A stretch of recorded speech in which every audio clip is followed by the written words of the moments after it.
सबसे पहले हम बात करेंगे एक ऐसे फैसले के हवाले से जिसका इंतजार बड़े अरसे से था। उस इंतजार से पहले पाकिस्तान तहरीक इंसाफ में दरारें पड़ती हुई बड़े वाज़ेह तौर पर नजर आई थी। बजट के हवाले से अलीमा खान साहिबा ने कहा माइनस इमरान खान। सुने, इमरान खान को माइनस कर दिया गया, माइनस इमरान खान साहब ने तो कहा था मेरा अप्रूवल होगा, मेरा ख्याल है माइनस ही होगा। मैडम केपीके के एमपी कहते हैं अली मीर गंडापुर बहुत ताकतवर है, उसको ना नहीं कह सकते। तो फिर अगर बोझ नहीं उठा सकते तो घर जाए।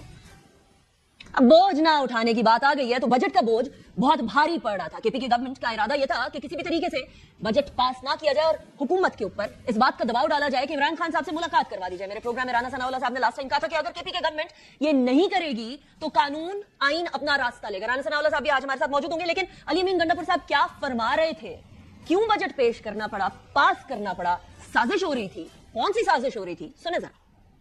मैंने कहा गया कि खान साहब ने कहा बजट पेश ना कर। प्रोसीजर हमने शुरू किया तो खान साहब ने क्या कहा, मैंने तो नहीं कहा था कि बजट पेश नहीं होना चाहिए। अगर हम ये बजट पास ना करते, हम उन टाइम लाइन के मुताबिक जो एक प्रोसीजर है वो फॉलो ना करें तो हम नायल हो जाएंगे। बजट पास ना करके हमारे खिलाफ एक साजिश प्रोग्राम बना हुआ, किसी तरीके से बजट पास ना करें, फाइनेंशियल इमरजेंसी लगाकर गवर्नर लगा के जो है गवर्नमेंट को टेक ओवर कर दिया जाए। मैं देखो इमरान खान को जवाब दूं, इमरान खान की सोच अगर हुकूमत को खत्म करने की हो तो वो मुझे एक हुक्म दे, मैं एक मिनट खत्म कर दूं। माइनस इमरान खान की बातें है ना, ये मफरूजे है। माइनस इमरान खान तो वो सोचे जो इमरान खान के वारिस हो, हम तो वर्कर है। मेरे बारे में ये बातें करना तो बिल्कुल ही मेरे ख्याल में बेवकूफी है।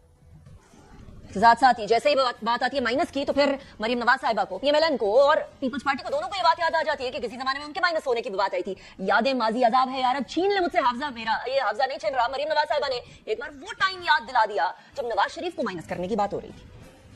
मेरी बहन अलीमा खान साहिबा ने खुद ये फरमा दिया कि इमरान खान साहब माइनस हो चुके हैं। अल्लाह ताला का निजाम देखें, आसमान का निजाम देखें। जिनको ऑपोजिशन कहती थी, उनके मुखालिफिन कहते थे कि नवाज शरीफ माइनस हो चुका है। आज हम नहीं कह रहे, उनकी अपनी जमात, उनके बहनें कह रही है कि इमरान खान माइनस हो, और उनको किसी ने माइनस नहीं किया, उनको उनकी नाकिस कारकर्दगी ने माइनस किया। मैं ऑपोजिशन के इन भाई और बहनों को दावत देना चाहती हूँ कि आपने इवेंचुअली हमारे पास ही आना है। अब ये बात तो अपनी जगह पर मौजूद, लेकिन गुफ्तगू करनी किससे है, इसके ऊपर भी बातचीत आ रही है। मैं आगे चल के आपको सुनाऊंगी कि गुफ्तगू किससे करनी है, लेकिन आज हुआ क्या है। 7-3 से फैसला आया और ये 7-3 से सुप्रीम कोर्ट के फैसले ने सुप्रीम कोर्ट के फैसले को ओवरटर्न किया और पेशावर हाई कोर्ट के फैसले को बाकायदा तौर पर अपहोल्ड किया। 77 नशिस्तें थी कुल मिलाकर। इन 77 नशिस्तों के अंदर से 22 कौमी असेंबली की और 55 सूबाई असेंबली की मखसूस नशिस्तें हैं। कौमी असेंबली की 22 नशिस्तों में से पंजाब से खवातीन की 11, खैबर पख्तूनख्वा से 8 जो सीटें हैं वो शामिल है। ये कौमी असेंबली के अंदर ये सारा मामला 3 अक़लियतों की सीटें, मखसूस सीटें, और इसके अंदर कौमी असेंबली के अंदर नून लीग को 14 मिल गई है, पीपल्स पार्टी को 5 मिल गई है, जेयूआई को 3 नशिस्तें मिल गई हैं। खैबर पख्तूनख्वा असेंबली के अंदर टोटल 21 खवातीन की थी और 4 अक़लियतों की ये रिजर्व सीट्स थी जो कि दीगर जमातों को वापस मिल गई है, जिनमें से जेयूआई फे को 10, मुस्लिम लीग नून को 7, पीपल्स पार्टी को 7 और एएनपी को 1 नशिस्त मिली है। पंजाब असेंबली में 24 खवातीन की मखसूस नशिस्तें थी, 3 अक़लियती नशिस्तें थी। इनको भी दीगर जमातों के अंदर इस तरह से डिवाइड किया गया है कि 23 नून लीग को मिल गई है, 2 पीपल्स पार्टी को मिल गई है, पीएमएल-क्यू और आईपीपी को दोनों को 1-1 नशिस्त मिली है। सिंध असेंबली में 2 खवातीन की मखसूस नशिस्तें थी, 1 अक़लियती नशिस्त थी, टोटल मिलाकर 3 नशिस्तें थी। पीपल्स पार्टी को 2 दे दी गई हैं और एमक्यूएम के हाथ में इस टाइम पर 1 नशिस्त आई है। ये बड़ा इंटरेस्टिंग सिचुएशन डेवलप हो गई है क्योंकि असल में तो इन जमातों की इतनी सीटें नहीं थी कि इनको ये सीटें दी जाए, लेकिन सीटें इनके हाथ जरूर आ गई हैं। हमारे साथ कमर दिलशाद साहब मौजूद हैं, साबिक सेक्रेटरी हैं इलेक्शन कमीशन के। बहुत शुक्रिया कमर साहब, thank you for joining me in the program. अब कमर साहब, आर्टिकल 51 का भी इसके यहाँ हवाला दिया जा सकता है कि आर्टिकल 51 के तहत कानूनी तौर पर बिल्कुल ठीक हुआ है, लेकिन पीटीआई का मौक़िफ़ भी जरा सामने रखें। वो कहते हैं कि हमें तो नहीं मिली है नशिस्तें, लेकिन जिन जमातों ने नशिस्तें जीती नहीं, जिनका तनासुब नहीं बनता, जिनका प्रोपोर्शन रेशो नहीं बनती, उनको कैसे दे दी गई हैं। आप इसको कैसे देखते हैं with respect to these minority and women reserve seat? Qamar साहब, आपको आवाज आ रही है? आवाज आ रही है जी। कमर साहब, फैसले को कैसे देख रहे हैं? आपने बस सही मैंने में इंट्रोडक्शन करा दिया, लेकिन जो माइनस इमरान खान के हवाले से जो बात की है, इमरान खान तो 22 दिसंबर 2023 को ही माइनस हो गए थे जब इलेक्शन कमीशन ऑफ पाकिस्तान ने इनका इंतखाबी निशान वापस ले लिया था और इनकी जो पार्टी की रजिस्ट्रेशन वापस ले ली गई थी। लेकिन उसी वक्त पार्टी जो है वो खत्म हो गई थी इलेक्शन कमीशन पाकिस्तान के रिकॉर्ड में।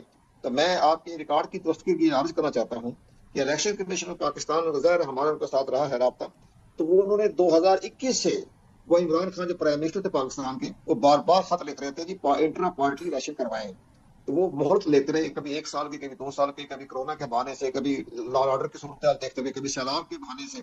तो उन्होंने इलेक्शन इंट्रा पार्टी इलेक्शन नहीं करवाई। फिर 2022 के एंड में नहीं, लेकिन कमर साहब मसला देखिए, ये तो आपका मौकफ है ना कि वो माइनस हो गए थे। बैकग्राउंड बताता हूँ मैं, ये तो वैसे तो अब जरा फैसले की तरफ भी आइए। आज का दिन देखना पड़ गया। ये तो 22 दिसंबर को ही पार्टी की रजिस्ट्रेशन खत्म हो चुकी थी, सिंपल वापस ले लिया गया था। कमर साहब क्या ये पहली दफा हुआ है पाकिस्तान में? क्या ये पहली दफा हुआ? बात हो गई नहीं, जब आप एक पार्टी का इंट्रा पार्टी इलेक्शन ही नहीं करवाएंगे, जब इलेक्शन एक्ट का जो सेक्शन 208 209 की खिलाफवर्जी करेंगे तो पार्टी की तो खत्म होगी रजिस्ट्रेशन। लेकिन इसके बावजूद भी जब इलेक्शन कमीशन पाकिस्तान ने अपना फैसला सुनाया कि जनाब हम को ख्वातीन की मिनॉरिटी नशिस्तें नहीं दे सकते, तो इस पार्टी का तो वजूद ही नहीं है हमारे रिकॉर्ड में। तो जिस वक्त जस्टिस मंसूर अली शाह के 8 रुकनी बेंच ने एक अक्सरियती फैसला दिया 12 जुलाई को और इलेक्शन कमीशन को हुक्म जारी किया कि आप इनको तस्लीम कर दें, ये पीटीआई को जो है नशिस्तें दे दें, तो इलेक्शन कमीशन पाकिस्तान ने सुप्रीम कोर्ट ऑफ पाकिस्तान से नजर सानी की दरख्वास्त नहीं की थी। उन्होंने ये वजाहत मांगी थी, जनाब जिस पार्टी का हमारे रिकॉर्ड में वजूद ही नहीं है, ठीक हो गया, तो हम किसको नशिस्तें दे कमर साहब आप मुझे बताइएगा, पीटीआई का शिकवा भी सुन लेना जरा। तो चलिए शिकवा, उनका जवाबी शिकवा ये है कि आप ना दें हमें सीटें, लेकिन आप उन जमातों को भी सीटें ना दें जो सीटें जो हैं वो डिजर्व नहीं करती हैं। उनका शिकवा भी है। उसको आप अगर ईसीपी के अपने तजुर्बे के साथ जरा मिलाकर देखें तो उनका शिकवे में कोई दम है?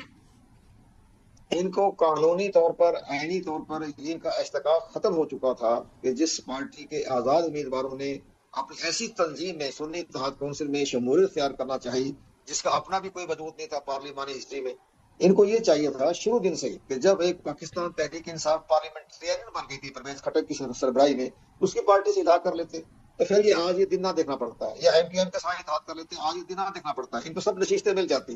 तो उन्होंने ऐसी पार्टी से इत्तेहाद किया जो खुद पार्लिमानी जमात की तारीख में नहीं आते। तो इस लिहाज से आज सुप्रीम कोर्ट पाकिस्तान ने फैसला किया, वो एक आईनी बेंच ने फैसला किया, लेकिन बहरहाल एक फैसला आ गया है। उनके दलाइल भी थे कि वकला सही महीनों में अपना केस को प्लीड नहीं कर सके।